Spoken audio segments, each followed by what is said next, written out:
This is my house in Saudi Arabia.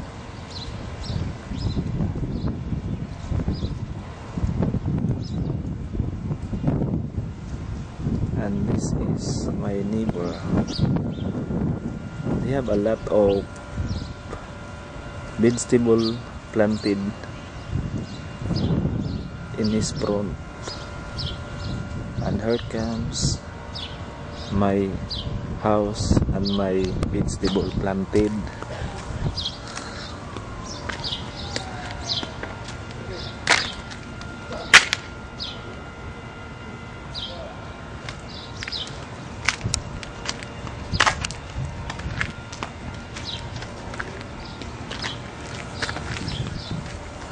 Ito yung aking eggplant. Malapit nang mamatay dahil sa sobrang lamig. Taglamig kasi ngayon. Ito naman yung eggplant na bago kong tanim. Siya. At yan yung garden ko na piniprepare para pagtataniman. Yan ay marami ng fertilizer yan. Kasama na dyan ang tae ng kalapati. Tapos yan yung hose para pangdilig ko. Yan ang aking tanglad. Ito yung aking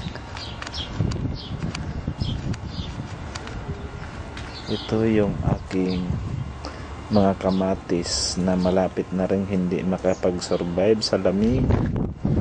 May kasama itong pitsay, which is baliktad. Ang pitsay dito ay gustong gusto ang taglamig. Yan ang mga pitsay ko.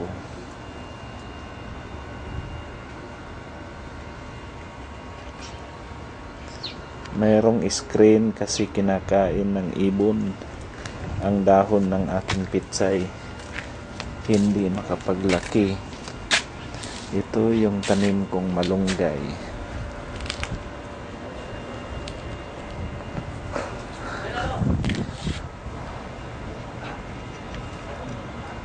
Yan yung aming mga tropa, kapitbahay namin.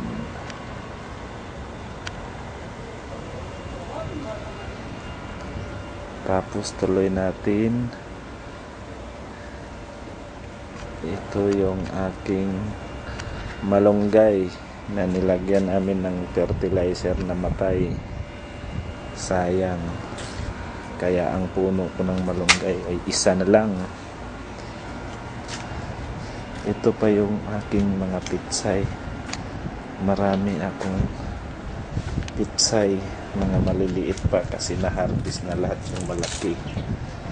Mayroon pa nga pala akong okra, kaso lang maliit pa.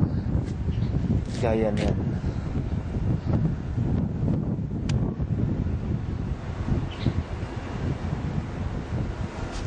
Yan ang okra ko.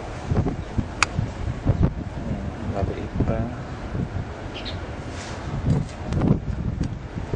Yan, okra yan. Katabi sa pitsay.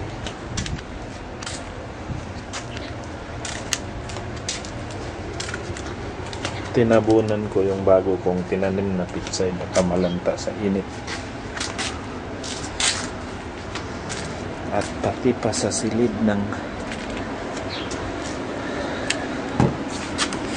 aming bakod, mayroon din kaming tanim na kamatis, sili. Yan. Yan ang sili ko. Ito yung bintana ng aking kwarto. Pinto ng kwarto ng aking kabahay. Ito yung aking mga sibling ng talong, kamatis at saka melon. Ito pa yung mga garden ko na akin pang sa taniman, kaso lang during tag-init lang to dahil meron siyang bubong na green na screen.